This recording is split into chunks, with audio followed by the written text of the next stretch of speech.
Commander Laura Bennett stared at the blinking red light on her console, her heart beating faster with each flash. The Deep Space Monitoring Station Delta had never sent an emergency signal before. She pressed the button to receive the transmission, and Officer Amy Miller's panicked voice filled the control room. "Commander, we're picking up multiple objects entering the solar system. They're massive, unlike anything we've ever seen. The readings, they're off the charts."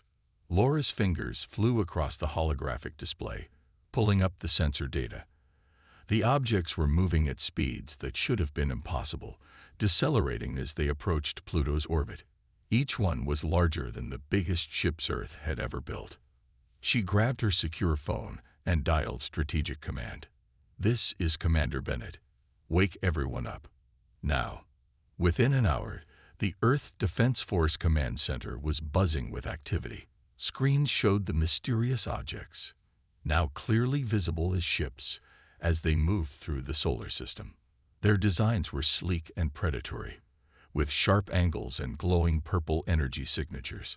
Peter Wright, the head of strategic planning, stood beside Laura, his face illuminated by the blue glow of the main display. 37 ships, he said quietly, each one capable of holding thousands of crew members. He paused, studying the data. "Their weapons systems are powered up."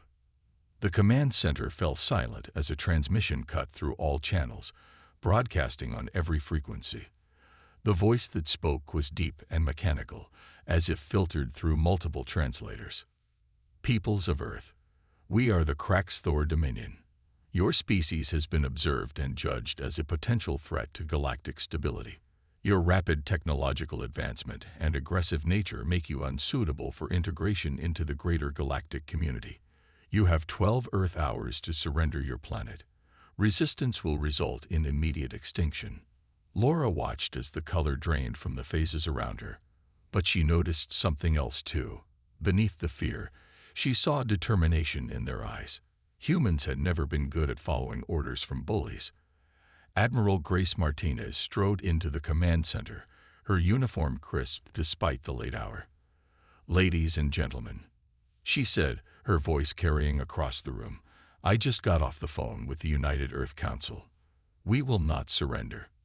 The room erupted in murmured conversations. Laura noticed Dr. Linda Kelly, their lead weapons researcher, already working at her station, analyzing the alien ship's energy signatures. Richard Mason joined her, their hands flying over their keyboards as they searched for any weakness they could find. "Commander Bennett," Admiral Martinez called out, "I need your team to start planning defensive strategies. If these Kraxthor want to see how primitive we are, let's show them what humanity does best: survive." Laura nodded and turned to her team. The next few hours were a blur of activity. Military bases worldwide went on high alert. Civilian defense protocols were activated. Underground bunkers, built during the last World War but never used, were prepared for evacuation procedures. As the sun rose over the command center, Laura looked at the tactical display showing the alien fleet's approach. They had 10 hours left until the deadline. 10 hours to prepare for a fight against an enemy with technology far beyond their own. The odds were impossible, but Laura felt a strange calm settle over her. Earth had never faced a threat like this before, but humanity had never backed down from a fight, especially when everything they loved was at stake. As she watched Peter coordinate with military leaders worldwide and saw Linda and Richard's tireless work at their stations, she knew one thing for certain.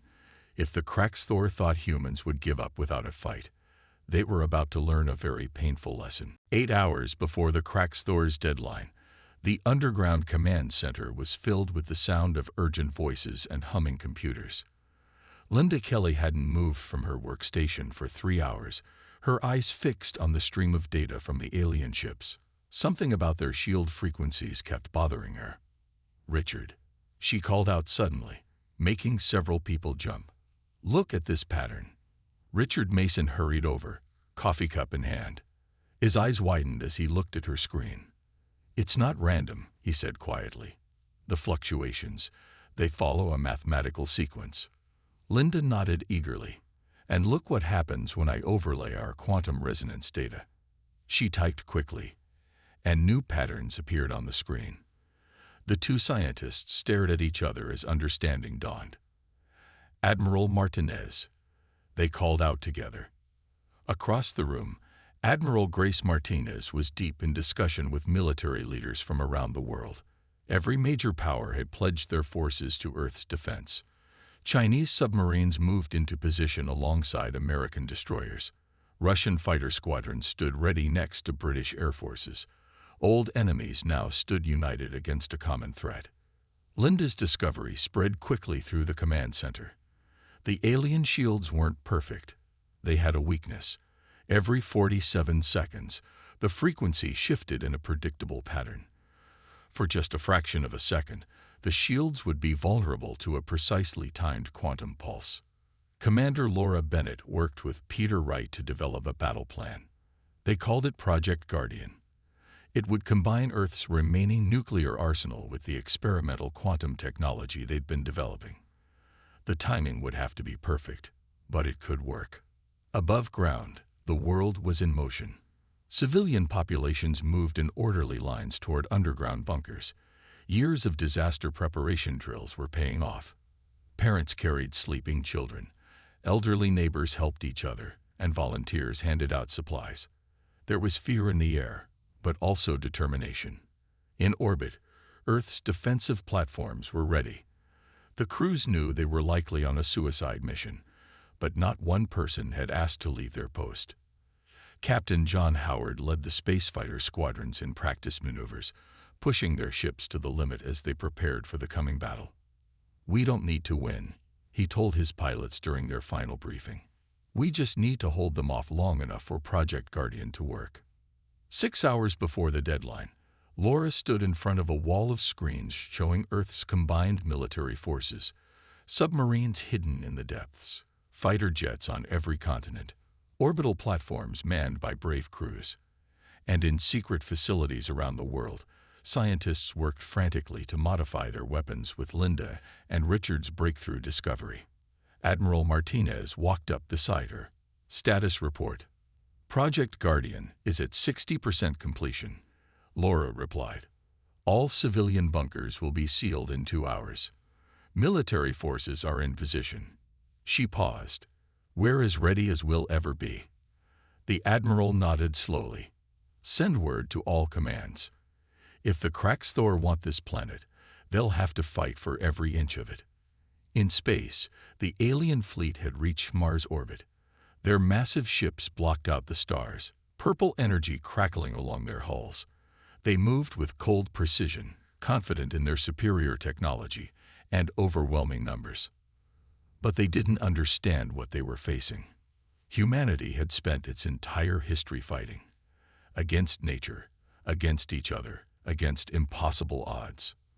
Now, for the first time, all of that fighting spirit was united against a single enemy. The final hours ticked away as Earth prepared for the greatest battle in human history. In the command center, Laura watched the countdown clock and thought about everything they were fighting for. Not just survival, but the right to choose their own path among the stars. The right to prove that humanity deserved its place in the galaxy. The Kraxthor had made a serious mistake. They thought humanity was primitive. They were about to learn just how wrong they were. The Kraxthor fleet struck exactly when they said they would. Their ships appeared above Earth's atmosphere in perfect formation, their purple energy weapons charging. Earth's orbital defense platforms were humanity's first line of defense, and they opened fire immediately. Captain John Howard led the first wave of fighters from their hidden positions behind Earth's satellites. "Remember your training," he said over the comm channel. "Use the debris fields for cover. Wait for the shield fluctuations before you fire." The space around Earth erupted in chaos. Human fighters darted between the massive alien ships, looking tiny in comparison. But they weren't fighting alone. Every orbital platform fired their weapons in carefully timed sequences, following the pattern Linda and Richard had discovered. On Moon Base Alpha, Lieutenant Susan Parker watched the battle through her command screen. The base's heavy cannons were Earth's most powerful weapons, and she knew the aliens would target them soon. She was right. 3 Krakthor cruisers broke from the main fleet and headed toward the moon. Susan's fingers flew across her controls, coordinating the base's defenses. "All personnel to battle stations," she ordered. "This is not a drill." In the Earth Defense Force Command Center, Laura Bennett watched the battle unfold. The humans were fighting better than anyone had expected. Every 47 seconds, their weapons fired together, catching the alien ships when their shields were weakest. Already, 2 Krakthor vessels showed signs of damage. But the aliens were learning. They began to adjust their shield frequencies, making the timing harder to predict. And their numbers were overwhelming. For every successful hit the humans scored, the Krakthor destroyed 3 or 4 Earth ships. "Moon Base Alpha is under heavy attack," Peter Wright reported, his voice tense. On the main screen, they could see the 3 alien cruisers surrounding the base. Susan Parker's voice came through, broken by static. "Main cannons are still operational," she reported, "but we've lost outer defenses. They're trying to land troops." There was an explosion in the background. "We won't let them take the base." Laura watched helplessly as the battle for Moon Base Alpha intensified. Susan's crew fought bravely, their cannons taking out one of the alien cruisers. But the other 2 pressed their attack, their weapons tearing through the base's armor. "All remaining personnel, evacuate now." Susan's voice came through clearly. "I'll hold them off as long as I can." There was a pause. "It's been an honor serving with you all." The command center fell silent as they realized what she meant to do. Susan Parker was staying behind to manually operate the base's self-destruct sequence. The evacuation pods launched from the base, carrying her crew to safety. The 2 alien cruisers moved closer, preparing to board. They never got the chance. Moon Base Alpha erupted in a massive explosion, taking both Krakthor ships with it. The blast was so bright it temporarily blinded the orbital sensors. Admiral Martinez bowed her head briefly, honoring Susan's sacrifice. But there was no time for mourning. The battle continued to rage around them. Earth's orbital platforms were falling one by one, but they were extracting a heavy price from the alien fleet. Captain Howard's voice crackled over the comm. "We've lost half our fighters, but we found a weakness in their formation," requesting permission to lead an attack run on their command ship. Laura looked at Admiral Martinez, who nodded grimly. "Permission granted, Captain. Make it count." The fate of Earth hung in the balance as humanity fought its greatest battle. They had lost Moon Base Alpha and many brave soldiers, but they had also proven something important. The Krakthor could bleed. And if they could bleed, they could be defeated. Dr. Kevin Morris hadn't left the underground research facility for 3 days. While the battle raged in space, he and his team worked nonstop to understand the alien technology. They had managed to recover pieces of a damaged Krakthor ship, and what they found changed everything. He burst into the command center, clutching a tablet in his hands. "Commander Bennett, Admiral Martinez, you need to see this immediately." Laura and the Admiral turned from the battle displays. Kevin's face was pale, but his eyes were bright with excitement. "We've been asking the wrong question," he said. "We kept wondering why they attacked us now. But look at this data." He showed them the tablet. It displayed a chart of human technological progress over the last century. Next to it was an analysis of the alien ship's computer records. "They're afraid of us," he said simply. Admiral Martinez frowned. "Afraid? They have technology centuries ahead of ours." "Exactly," Kevin replied. "But look at our rate of progress. In just 100 years, we went from basic flight to space travel. The Krakthor took 500 years to make the same advances. They're not attacking us because we're primitive. They're attacking because we're advancing too fast." In another part of the facility, Mary Collins and her team of hackers had made their own discovery. They had been working around the clock, trying to break into the alien communication systems. Now, hidden in the static between transmissions, they found something interesting.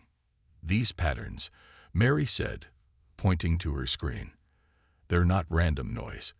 They're encrypted messages from other species. Her fingers flew across the keyboard as she worked to decode them. The Krakthor have done this before. They attack any species that develops too quickly. But some fought back. Laura studied the decoded messages.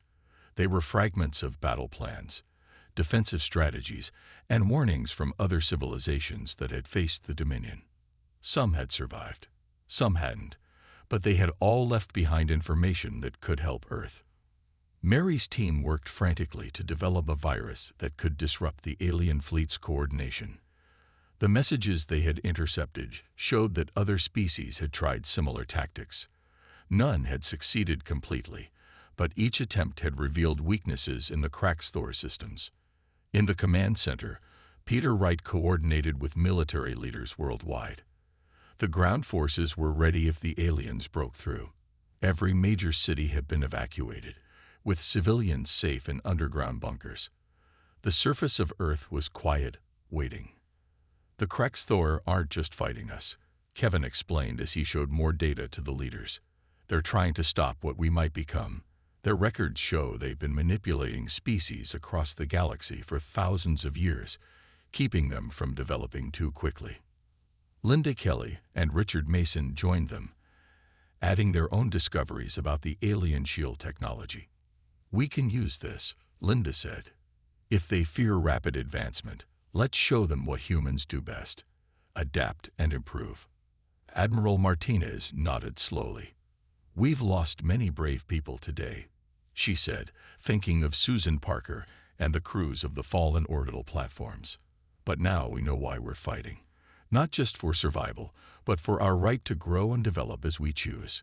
Laura looked at the tactical displays. Captain Howard's fighters were still battling the alien fleet. Project Guardian was almost ready.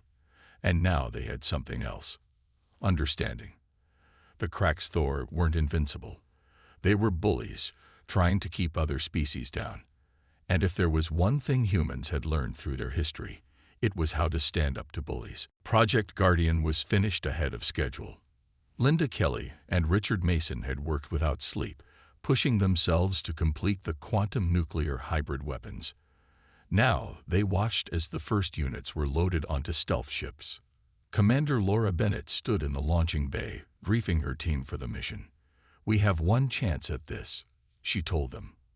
"The Krakthor don't know we've discovered their shield weakness. We'll use that surprise to our advantage." The plan was dangerous but simple.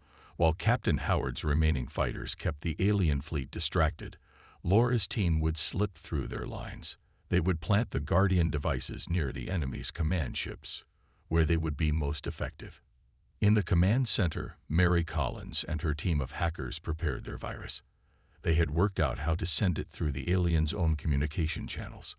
"When this activates," she explained to Admiral Martinez, "it will disrupt their ability to coordinate their fleet, but we'll only have a short window of opportunity." The Admiral nodded. "Make it count." She turned to the tactical display, where Peter Wright was coordinating the final positions of Earth's forces. They had lost many ships and brave soldiers, but the remaining crews were ready for what might be their final battle. Laura's stealth ship slipped out of Earth's atmosphere, running silent. 2 more ships followed, each carrying Guardian devices. They used the debris field from earlier battles as cover, moving slowly to avoid detection. Through the ship's windows, Laura could see the massive Krakthor fleet. Their purple energy weapons fired constantly at Earth's defenders, who fought back with desperate courage. Captain Howard's fighters darted between the alien ships, drawing their fire and keeping them focused on the obvious threat. "First target in range," Laura's pilot whispered. They were less than a kilometer from one of the largest alien ships. Laura checked the timer. 20 seconds until the next shield fluctuation. "Now," she ordered. The Guardian device launched, crossing the space between ships in seconds. Just as the alien shield flickered, the device passed through. It attached to the hull and began its work, its quantum field spreading across the massive ship. "Second target," Laura commanded. They moved to the next position. Behind them, the first Krakthor ship began to show signs of the Guardian's effect. Its purple energy weapons flickered and died. Mary's virus struck at the same moment. Across the alien fleet, communication systems began to fail. Ships that had moved in perfect coordination suddenly seemed confused, their formations breaking apart. All Earth forces, Admiral Martinez's voice came through clear on all channels. This is it. Operation Thunderstrike begins now. Show them what humanity can do. The response was immediate. Every remaining Earth ship attacked at once. They had studied the Krakthor's patterns, learned their weaknesses. Now they used that knowledge. Fighter squadrons struck at vulnerable points. Guardian devices trapped more enemy ships in quantum disruption fields. The Krakthor fought back hard, but for the first time, they seemed uncertain. Their technological advantage was failing them. Their perfect formations were broken, and they faced an enemy that refused to give up. Laura watched from her stealth ship as the battle turned. Earth's forces pressed their advantage, targeting the trapped alien ships. The Krakthor had never faced an enemy who could adapt so quickly, who could turn their own technology against them. The greatest battle in human history reached its turning point. The aliens had come expecting an easy victory over a primitive species. Instead, they found themselves fighting for survival against an enemy they had badly underestimated. Admiral Martinez stood at the command center, watching as Operation Thunderstrike unfolded across space. Earth's remaining ships attacked in perfect coordination, using everything they had learned about the enemy. The Krakthor fleet's formation had broken, their ships scattered by Mary's virus and the Guardian devices. Multiple enemy ships disabled. Peter Wright reported, marking the successes on the tactical display. Their command and control systems are in chaos. He paused, checking new data, but their flagship is still operational. The Krakthor flagship was massive, easily 3 times the size of the other alien ships. It had stayed back from the main battle, protected by a ring of cruisers. Now, as its fleet fell into disorder, it began to move forward. "They're bringing in their reserve forces," Laura Bennett reported from her stealth ship. At least 20 more cruisers joining the battle. She watched as the new alien ships emerged from behind the moon, their weapons already charging. Captain John Howard's voice crackled over the comm. "My fighters can't hold much longer. We're down to 30% strength." Despite his calm tone, everyone could hear the exhaustion in his voice. His squadrons had been fighting nonstop for hours. Admiral Martinez made a quick decision. "Captain Howard, form up your remaining fighters. Target the flagship. We need to end this now." "Understood," Howard replied. "It's been an honor serving with you all." He knew what the order meant. Even with the alien shields weakened, a direct assault on the flagship would be nearly impossible to survive. Laura's stealth ships moved to support Howard's attack. They had 2 Guardian devices left. If they could get close enough to the flagship, they might give the fighters a chance. The space around Earth was filled with burning debris from both sides. Disabled Krakthor ships drifted alongside destroyed human vessels. The quantum disruption fields from the Guardian devices created strange patterns of light, like aurora in space. Howard led his fighters in a tight formation, diving through the chaos of battle. "Remember your training," he told his pilots. "Wait for the shield fluctuation. Make every shot count." The Krakthor flagship noticed the approaching fighters. Its purple energy weapons created a wall of death, but Howard's pilots were ready. They split into smaller groups, using the debris as cover, making themselves harder to target. Laura's team launched their final Guardian devices. They watched as the quantum fields expanded, catching several of the protecting cruisers. The path to the flagship was opening. "Now," Howard ordered. His fighters accelerated to attack speed, their weapons primed. The flagship's shields flickered as they approached, affected by the nearby Guardian devices. The alien ship fired everything it had. 3 fighters disappeared in balls of purple fire, then 5 more. But Howard's squadron kept coming. They fired their weapons in perfect sequence, timing their attacks to the shield fluctuations. The first hits struck the flagship's hull. Explosions blossomed across its surface. But it wasn't enough. The massive ship was too well armored. All power to weapons, Howard commanded. Set collision course. His remaining fighters aimed directly for the flagship's command center. They had no more missiles, no more bullets. But they had themselves. The command center fell silent as they watched Howard's final attack. His fighters streaked toward the flagship like falling stars, ignoring the enemy fire that picked them off one by one. The few that made it through struck with the force of nuclear weapons. The flagship's hull cracked. Secondary explosions chained across its surface. The mighty ship began to break apart, its power cores going critical. Captain John Howard and his brave pilots had achieved the impossible. They had struck at the heart of the enemy fleet. The destruction of the cracked Thor flagship lit up Earth's orbit like a new sun. The massive explosion sent shockwaves through space, disabling nearby alien ships and scattering debris in all directions. In the command center, Admiral Martinez watched as the enemy fleet fell into complete chaos. Multiple cracked Thor ships are powering down their weapons, Peter Wright reported, his voice filled with disbelief. Others are turning away. They're retreating. The remaining human forces pressed their advantage. Linda Kelly and Richard Mason's Guardian devices had trapped several more alien ships.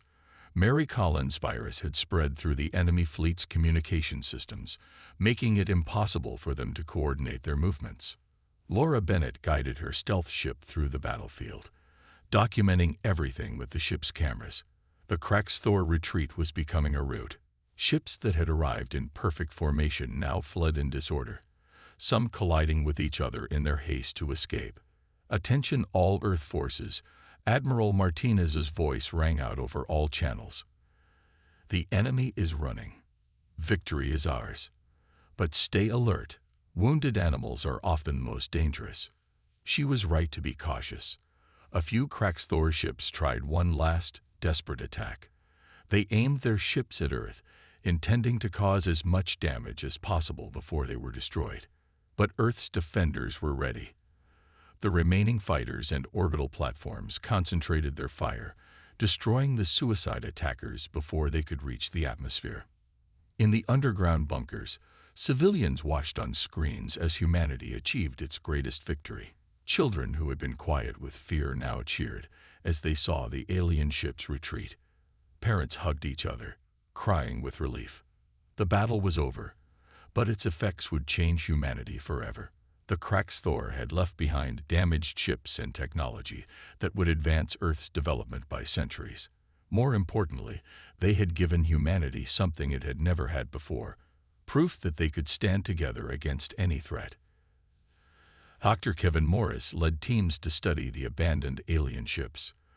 Their technology is amazing, he told Laura during the initial survey. But do you know what's more amazing? How quickly we learned to fight it. They were right to fear our potential. Mary Collins and her hackers had discovered something else in the alien databases, coordinates and communications from other species who had resisted the cracked Thor. Earth was not alone in the galaxy. There were potential allies out there, other civilizations who had stood up to the Dominion's attempts to control them. 1 week after the battle, Commander Laura Bennett stood in front of the United Earth Council. The room was packed with leaders from every nation, all there to discuss humanity's next steps. Admiral Martinez had asked her to speak first. Laura looked at the faces before her, remembering all those who had sacrificed themselves to achieve this victory. Susan Parker at Moon Base Alpha, Captain Howard and his brave pilots, countless others who had given everything to protect Earth. The cracked Thor came here believing we were primitive, she told the council. They thought our rapid progress made us dangerous. They weren't wrong about that last part. She smiled. We are dangerous to anyone who tries to hold us back, to anyone who tries to tell us we don't deserve our place among the stars. She activated a hologram showing the galaxy, with the coordinates they had discovered marked in bright points of light. We're not alone out there. And we're not hiding anymore. The cracked Thor wanted to keep us down, to stop our development. Instead, they gave us the keys to the stars. Laura looked up at the stars, visible through the council chamber's glass roof. Humanity had faced its greatest challenge and emerged stronger. They had proved they could unite, adapt, and overcome impossible odds. The future was open before them, full of possibilities. The human story was just beginning.